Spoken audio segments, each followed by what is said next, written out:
Muy buenas tardes. Por favor, vía el chat me confirman si se ve la presentación y si me pueden escuchar, por favor. Sí, se le escucha. Sí, se le escucha. Sí, doctor, se le escucha. Buenas tardes. Ok, y el día de hoy buenas tardes. El día de hoy vamos a dar continuidad a la parte de lo que es histología. Ya vamos a entrar en lo que es el tema en relación a lo que es, ¿no?, la célula. Entonces, muy bien. En un momento voy a poner el puntero. Ya estamos. Bueno, iniciamos. Las células van a ser unidades funcionales básicas, muy bien, del organismo. Eh, Son unidades funcionales, muy bien, que tienen funciones específicas, como vamos a ir viendo. Se encuentran más de 200 células en el cuerpo humano y cada una se encarga de una función en específico. Eso significa función diferenciada, ¿ya? La célula no se conoce como también está compuesto de lo que es el protoplasma, que es una sustancia viva que está dividida en dos compartimientos: el citoplasma y el carioplasma. El citoplasma se extiende desde la membrana celular a la envoltura nuclear y el carioplasma, material que forma el contenido del núcleo. Entonces, ¿qué es el citoplasma y el carioplasma? Citoplasma es todo lo que está dentro de la membrana celular hasta la membrana nuclear. Y carioplasma va a ser todo lo que está dentro del núcleo. ¿Muy bien? Las células van a poseer propiedades, muy bien, propiedades. En un organismo pluricelular existe una especialización de los diferentes tipos celulares, lo que implica que en todas estas propiedades se encuentran presentes en todas las células. Las células en general tienen todas estas propiedades, pero algunas solo van a tener un par de estas. Por ejemplo, las células nerviosas no van a tener la capacidad de absorber ni secretar. Su capacidad principal va a ser, o propiedad, la irritabilidad. La célula cardíaca, la del corazón, tiene la capacidad de contracción y conductividad, ¿no? No así va a poder, ¿no?, tener la capacidad de irritabilidad, ¿no? Entonces, estas son las propiedades en general de las células. ¿Muy bien? Vamos a ir hablando cada una de esas. Absorción, secreción, excreción, respiración. ¿Qué es la absorción? Representa la capacidad de una célula de captar sustancias del medio circulante. Por ejemplo, las células del intestino delgado tienen la capacidad de absorber los nutrientes que se digieren, ¿no? Y tengo las células epiteliales, el epitelio intestinal, que no tiene la función de captar sustancias del medio circulante. La secreción es la capacidad, ¿no?, para transformar moléculas absorbidas en un producto específico que luego es eliminado en forma de secreción. Aquí tengo las células, por ejemplo, que secretan ¿qué? Moco intestinal, ¿no? La excreción va a ser, ¿no?, la capacidad de eliminar productos de desecho, ¿no? Productos de desecho formados por procesos metabólicos. Por ejemplo, tenemos excreción de desechos tóxicos en el riñón, ¿no? Tenemos excreción en el tubo gastrointestinal también. Respiración, ¿no?, es la capacidad, ¿no?, de producir energía mediante la utilización de oxígeno, ¿no? Y este oxígeno es absorbido en la oxidación de sustancias nutritivas. Muy bien. Alzaron la mano por ahí, creo. Sí, licenciado. Buenas tardes. No se le escucha muy bien. Bueno, yo le escucho muy bajo, apenas, y eso que ha subido todo el volumen de mi com. Ya voy a tratar, estoy un poco enfermo, estoy ronquito, voy a tratar de hablar un poco más alto, estoy con audífono, de paso, tal vez habré quitando el audífono. A ver, ahí tal vez probablemente se escuche mejor. Muy bien. Sí, doctor. Ok, ok, bueno, vamos, ¿no? Son varios contenidos y se retrasaron.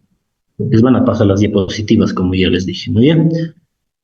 Estamos avanzando diapositiva por diapositiva en un tiempo prudente. Muy bien. Respiración, ¿no? Es, como les decía, la producción de energía, ¿no? Mediante la utilización de oxígeno. ¿Ya?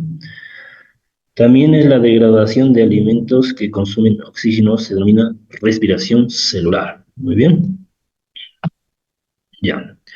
Otra propiedad es la irritabilidad. Es la capacidad de una célula de reaccionar ante un estímulo, por ejemplo, la luz o la acción mecánica o química. Por ejemplo, tenemos las células de la retina del ojo que reaccionan, muy bien, reaccionan ante lo que es la luz, ¿no? De esa forma podemos identificar colores, ¿no? Podemos ver a través de esta. Muy bien. Todas las células en general son irritables, pero esta propiedad es más acentuada, como les decía, en las células nerviosas. Muy bien. Ok.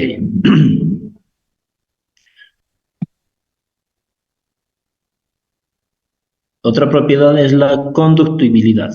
Muy bien, la conductibilidad es, ¿no? La reacción ante un estímulo irritante y es la formación de una onda, por ejemplo, a través de la célula nerviosa. Esa onda puede ser excitatoria o puede ser un inhibitoria. O el impulso se extiende desde el punto de irritación hacia toda la superficie de la célula. ¿No? La capacidad entonces, ¿qué es la conductibilidad? ¿No? Es la capacidad de transmitir un impulso desde un lugar a otro lugar, ¿no? Eso es la conductividad. Contractibilidad va a ser la capacidad de acortar el tamaño, ¿no? En una dirección determinada como reacción a un estímulo. Las células musculares se contraen y al contraerse acortan su longitud. Muy bien.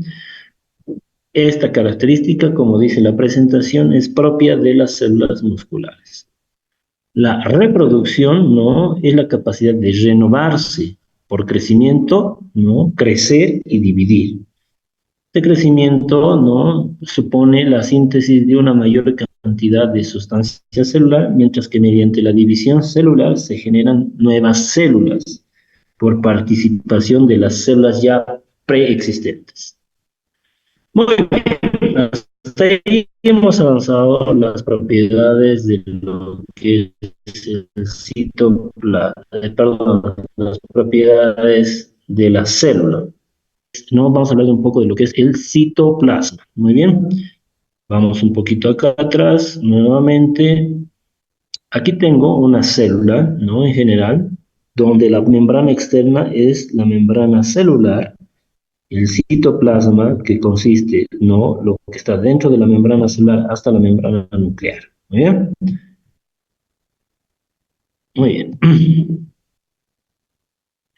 Citoplasma está limitado por la membrana celular, que se la conoce también como plasmalema, y rodea al núcleo de la célula, ¿no?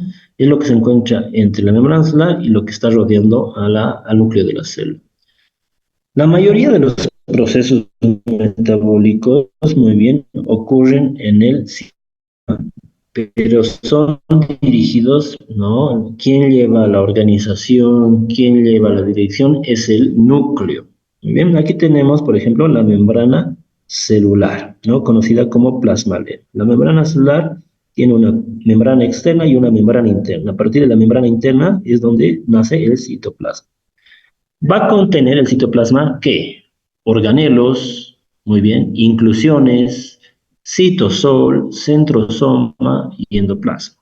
Los organelos van a ser estructuras limitadas, no estructuras internas de la célula, limitadas también por membranas.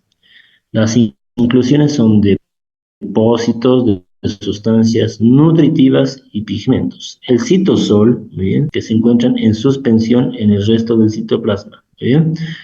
El citoplasma tiene un contenido, ¿no? que se va a llamar el citosol. Es ahí donde los organelos y las inclusiones van a estar no suspendidas. ¿Muy bien?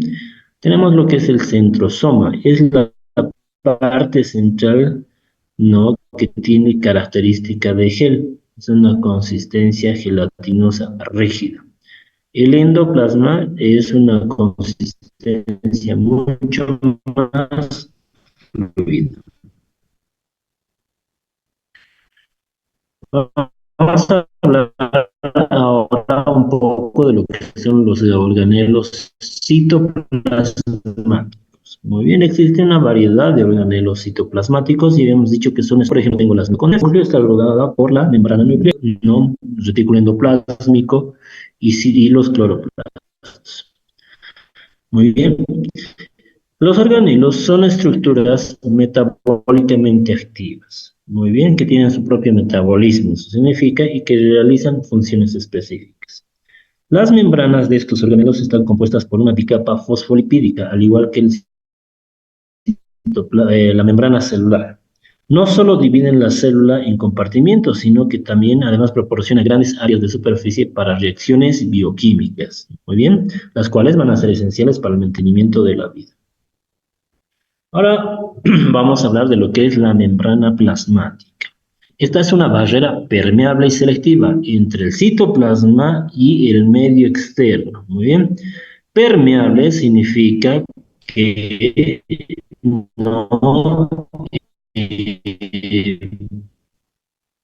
pasan elementos líquidos y ciertos solubles a atravesar, no atraviesa todo. Muy bien. Entonces, ¿cuáles son las funciones de la membrana celular? Van a ser mantener la integridad estructural de la célula, o sea, darle una estructura a la célula, controlar los movimientos de las sustancias hacia y desde la célula, eso es lo que les decía, ¿no? Permeabilidad selectiva. Permite, ¿no? Mover elementos, ¿no? De forma específica, ¿ya?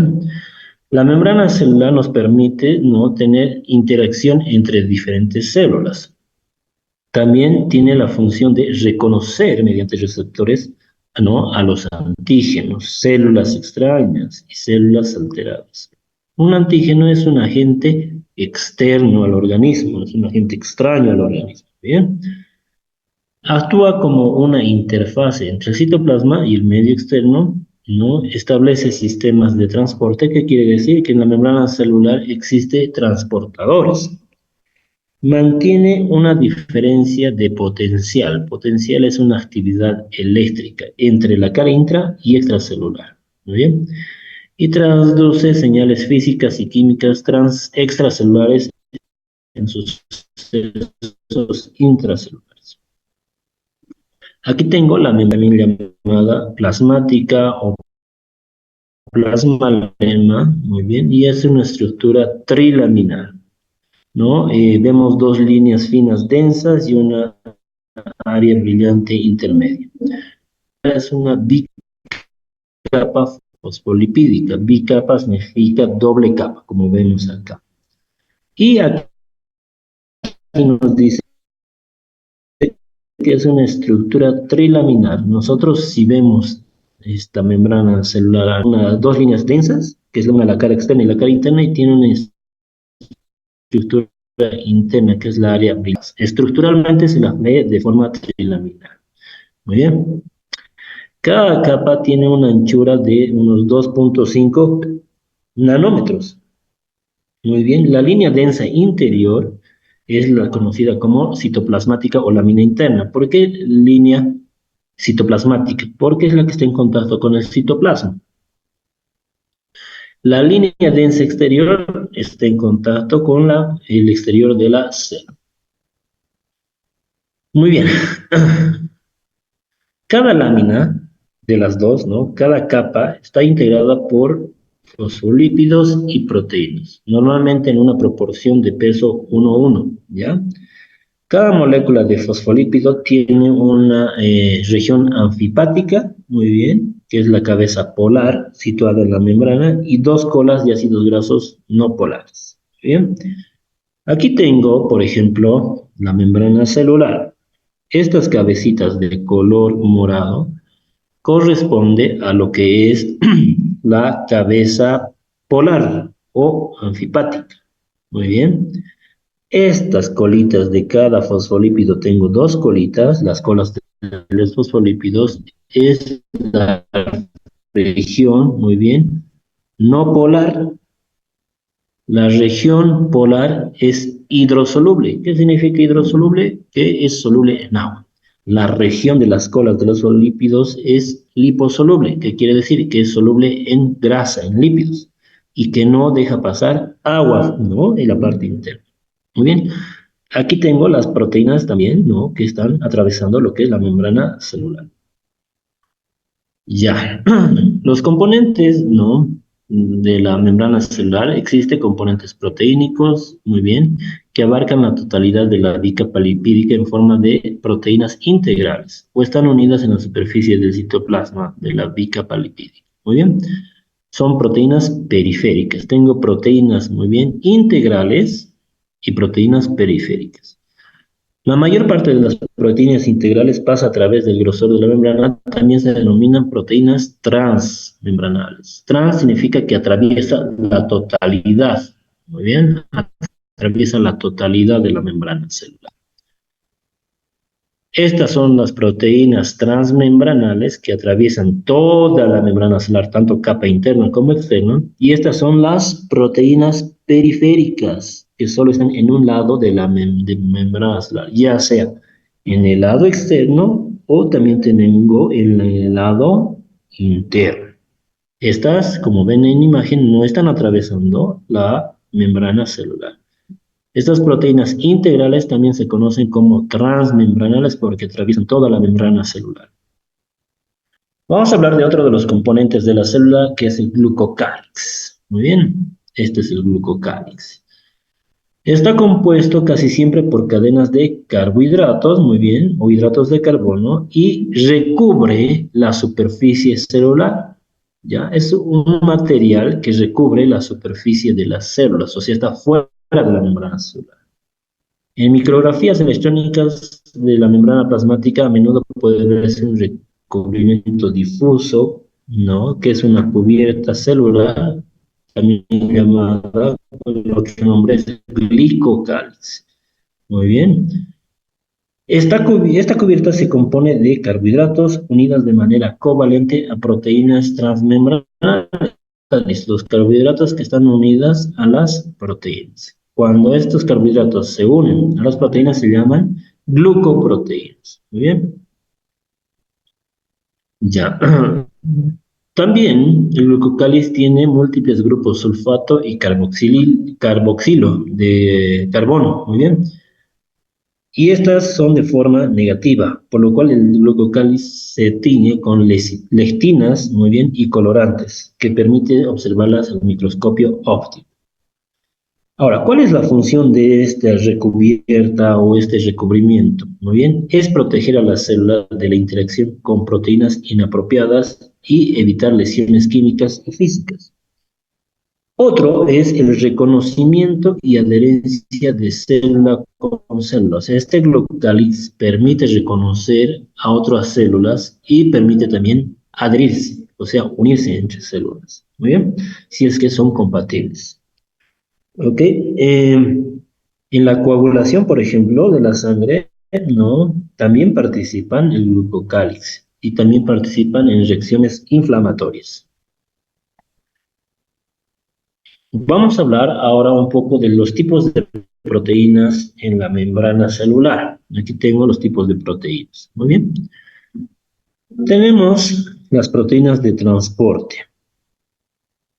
Estas proteínas de transporte, ¿no? Estas proteínas de transporte van a ser de dos tipos: canales proteicos y proteínas transportadoras, las cuales no van a facilitar el movimiento de iones o moléculas a través de la membrana plasmática. Muy bien. Las proteínas transmembranales y los complejos proteínicos forman proteínas de canal y proteínas transportadoras, que se relacionan muy bien de manera específica con la transferencia de iones y moléculas pequeñas a través de la membrana plasmática. Por ejemplo, Esta proteína está formando un canal. O sea, simplemente, ¿no? Lo que hace es mover un soluto, una molécula a través de este canal. Aquí tengo otro tipo de proteína que es una proteína transportadora que recibe de un lado la molécula y no la vacía en el otro lado. ¿Ya? A través de la membrana celular pueden pasar moléculas apolares, por ejemplo, el oxígeno, el nitrógeno, y moléculas polares sin carga, como el agua y el glicerol, mediante difusión simple, acorde a sus gradientes de concentración. Aquí, por ejemplo, este elemento, que podría ser prácticamente el oxígeno, no necesita de un transportador, ¿no? No necesita de una proteína transportadora, porque son moléculas apolares. Apolar significa liposoluble, entonces el oxígeno es liposoluble y atraviesa sin necesidad de un transportador la membrana celular. Esto se conoce como difusión simple, por ejemplo, ¿no? ¿Por qué simple? Porque no necesita transporte. Y esto se conoce como difusión facilitada porque necesita la facilitación de un transportador. Muy bien. Dicen que se genera esto, ¿no? Gracias a un gradiente de concentración. Es lo que hace que, ¿no? Que es un gradiente de concentración. Aquí vemos, por ejemplo, varios solutos. Aquí tengo un solo soluto. Gradiente de concentración significa la diferencia de concentración de un lado de la membrana con el otro lado. Generalmente los solutos se mueven de un lugar de mayor concentración a un lugar menor de concentración. Muy bien. Ahora, existe otro tipo de transporte. Hemos hablado la difusión simple, la difusión fácil. Existe otro transporte que no, estos dos, simple y facilitada, es un transporte pasivo. En cambio, existe otro transporte que se conoce como transporte activo. ¿Qué significa el transporte activo? Muy bien. Significa que requiere energía. Muy bien. Requiere energía. Ocurre solo en proteínas transportadoras mediante el gasto de energía y puede transportar iones y moléculas contra un gradiente de concentración. ¿Qué quiere decir eso? Si yo quisiera mover este soluto a este lado, por la diferencia de concentración no se puede, ¿no? Porque como les decía, se mueven de un lugar de mayor concentración a uno de menor. Pero si yo quisiera, ¿no?, mover este soluto a este lado, necesito un transporte activo, ¿no?, con gasto de energía y contra un gradiente de concentración. Muy bien. Aquí también es necesario mencionar que este es el transporte activo y el pasivo, ¿no? Ocurre, ¿no?, una difusión sin ingreso de energía. Muy bien. Y además, ¿no?, necesita de un gradiente de concentración. El activo necesita energía y va contra un gradiente de concentración. Ya, ahora las otras proteínas, las proteínas transportadoras que funcionan como canal pueden controlarse. ¿Cómo? Con compuertas, muy bien, o también no, y ellas no tienen compuertas. Son incapaces de transportar sustancias contra un gradiente de concentración. Estas proteínas de los canales participan en la formación de poros hidrofílicos, denominados canales de iones a través del plasma. Algunos de los canales de iones son específicos para un ion específico. ¿Qué quiere decir? Que no dejan pasar otro soluto más que este. Sin embargo, otros permiten pasar varios iones, ¿no?, y pequeñas moléculas hidrosolubles. Aunque estos iones y moléculas pequeñas siguen con gradientes de concentración, no una dirección. Las células poseen métodos para evitar que estas sustancias penetren en dichos túneles o poros hidrofílicos mediante compuertas que bloquean su abertura. ¿Qué es una compuerta? Es esto. Esta es la compuerta, es como su puerta, que cuando es necesario se abre y cuando no lo necesita se cierra. Esa es una compuerta. Muy bien. Luego tenemos que la compuerta, ¿no? Esa puerta de este canal puede activarse o puede activarse por diferentes formas. Por voltaje, por ligando, por activación mecánica. Cuando son activados por voltaje, muy bien, estos canales por voltaje pasan de la posición cerrada a la abierta y permiten el paso de iones de un lado de la membrana al otro. Por voltaje significa que son activados por energía eléctrica. Muy bien, es la puerta se va a abrir o se va a cerrar siempre y cuando haya una energía eléctrica. Por ligando, no, son canales que requieren la unión de un ligando. ¿Qué es un ligando? Es una molécula de señalamiento. Muy bien. Y ese ligando se une a la proteína del canal, ¿no? Este canal proteico, para abrir su compuerta. Algunos de los ligandos que controlan esta compuerta son los neurotransmisores, ¿no? Los neurotransmisores como la acetilcolina o los nucleótidos como el monofosfato de guanosín cíclico, ¿no? El GMP, pueden unirse acá. Acá, por ejemplo, la acetilcolina se une y recién se abre esta compuerta. Eso es un ligando. Y aquellos que se activan, ¿no? Por no mecánica, ya requiere una maniobra física para abrir la compuerta. Un ejemplo de estas son las células pilosas del oído interno. Las células se encuentran en la membrana basilar y poseen esterocilios, ¿no? Por ejemplo, para nosotros sentir en la piel, ¿no? O en los pelos de la piel, en los vellos de la piel, cuando estas toman contacto con alguna superficie física, con un objeto, nosotros lo podemos percibir. Gracias a que ha habido un contacto, abre las compuertas de ciertos transportadores.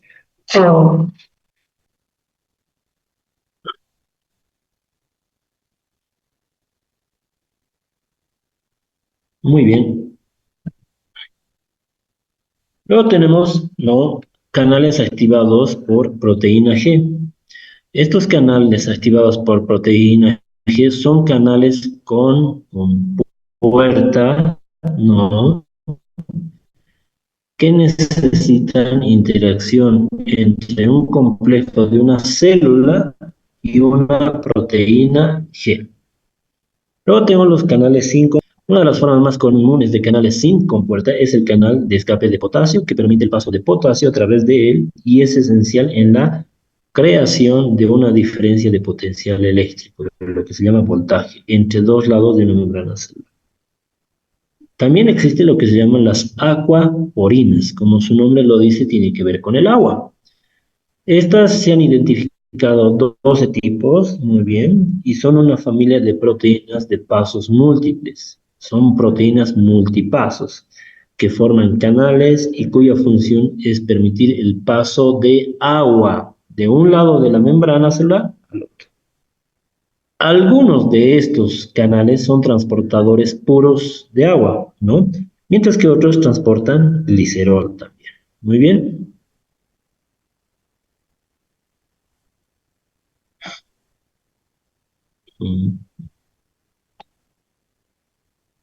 También tenemos las proteínas transportadoras, muy bien, que pueden utilizar mecanismos de transportes impulsados por ATP. Muy bien, el ATP es el adenosín trifosfato. Esta es la molécula energética del organismo. ¿Para qué se utiliza ATP? Para llevar sustancias específicas a través de la membrana celular contra un gradiente de concentración. Las proteínas transportadoras son proteínas de transporte de membrana de pasos múltiples que poseen sitios de unión para iones o moléculas específicos en ambos lados de la bicapa lipídica. Vamos a hablar un poco de lo que es el transporte activo primario.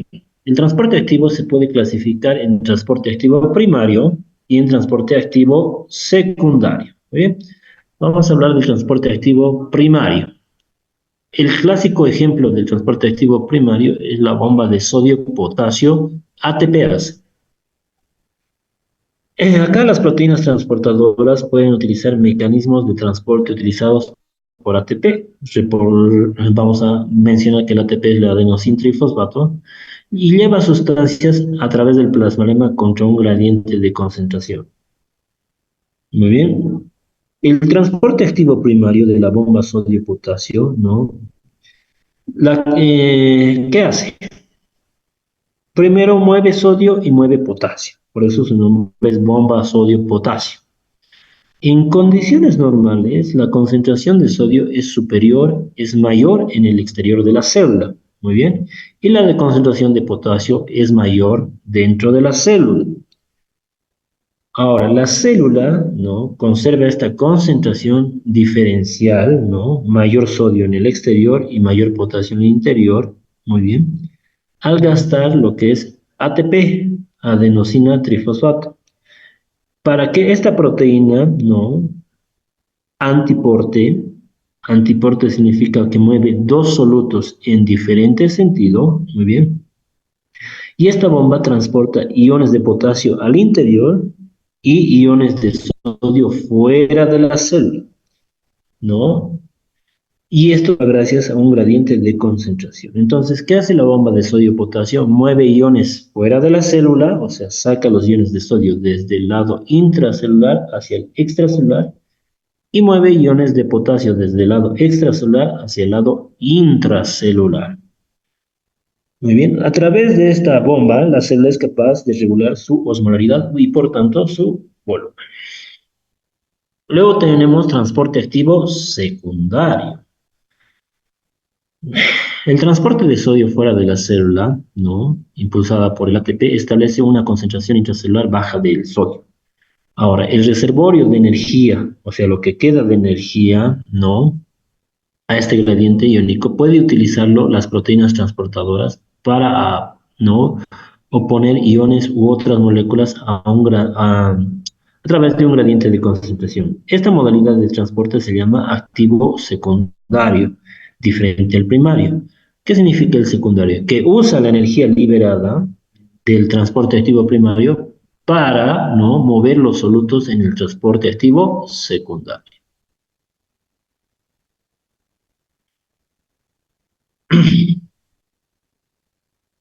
Esto del transporte activo primario y secundario va a participar en ciertas funciones, como el señalamiento celular, muy bien, o la comunicación, ¿ok? Y estas se van a unir a receptores en la superficie de las células blanco, también conocidas como células diana. Ahora, otro apartado también es cuando las células se comunican entre sí, ¿no? La que envía la señal se conoce como célula de señalamiento y la que recibe se llama como célula blanco o célula diana. Muy bien. La transmisión de información puede suceder por la secreción o presentación de moléculas de señalamiento, que también son conocidas como ligandos, o mediante la formación de poros, muy bien, intercelulares denominadas conexiones comunicantes o gap junctions. Muy bien. Las moléculas de señalización o señalamientos pueden ser secretadas o liberadas por la célula de señalización o bien permanecer unida a la superficie celular y ser presentada directamente a una célula blanco o diana. Un receptor, el que recibe de la superficie celular, suele ser una proteína de transmembrana, mientras que un receptor intracelular es una proteína que reside en el citonúcleo de la célula diana. Tenemos los receptores. Los receptores, muy bien, los receptores pueden ser de superficie celular, pueden ser ligandos o enzimas. Estos receptores de ligandos, ¿no? A enzimas pueden ser ligandos a enzimas o ligandos a proteínas G. Muy bien. Los receptores de superficie celular son de tres tipos, ligandos a canales de iones, enzimas y proteínas G.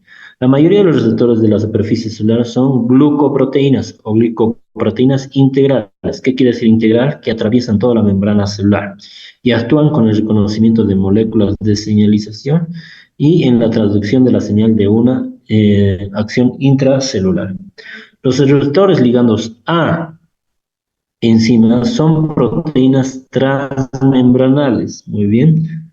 cuyas regiones extracelulares actúan como receptores para ligandos específicos. Cuando se une una molécula de señalamiento, o sea, un ligando al sitio del receptor, se activa el dominio intracelular del receptor, de tal manera que adquiere capacidades enzimáticas. Los receptores ligados a proteína G son proteínas de múltiples pasos cuyos dominios intracelulares actúan como sitios específicos, sitios de receptores de ligandos. Sus regiones intracelulares tienen dos sitios separados, uno que es una proteína G y otro que se fosforila durante el proceso de desensibilización del receptor.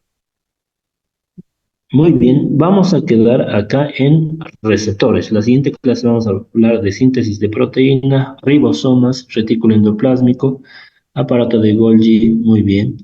Y vamos a pasar a la segunda parte de nuestra presentación. Muy bien, si tienen preguntas pueden hacerlas, ¿no?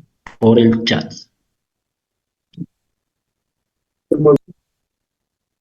Sí, escucho.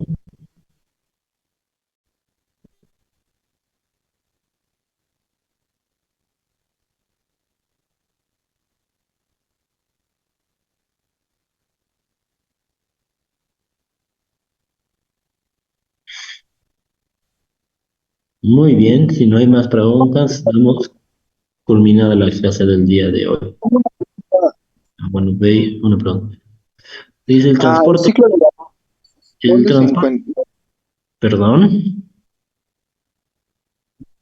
Sí, ¿cuál es su El pregunta? ciclo el ciclo de la glucólisis, ¿cómo llega a funcionar o sea, va en la célula? No logro entender bien eso.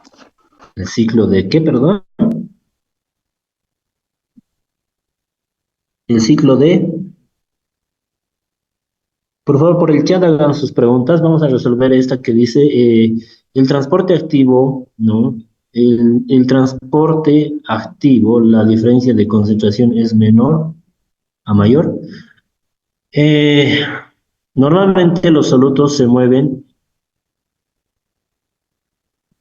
por difusión, desde un lugar de mayor concentración, como vemos acá, a un lugar de menor concentración.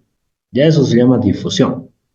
El transporte activo, como tal, mueve un soluto contra un gradiente de concentración. Por ejemplo, aquí hay más soluto y aquí hay menos soluto. Normalmente debería ir en esta dirección.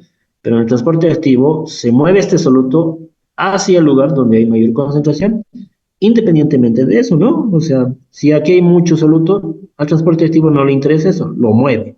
Por eso es un transporte activo, ¿no? Que utiliza energía para mover este soluto en contra de un gradiente de concentración. Eh, a ver, aquí dice el ciclo de la glucólisis. No hemos hablado de la glucólisis el día de hoy. Muy bien, entonces creo que esa pregunta no corresponde. La célula diana, pregunta qué es una célula diana, es una célula blanco, es una célula objetivo.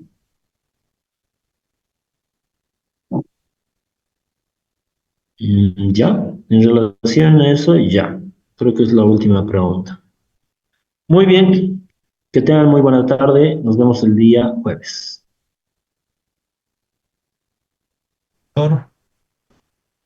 Hasta luego, doctor.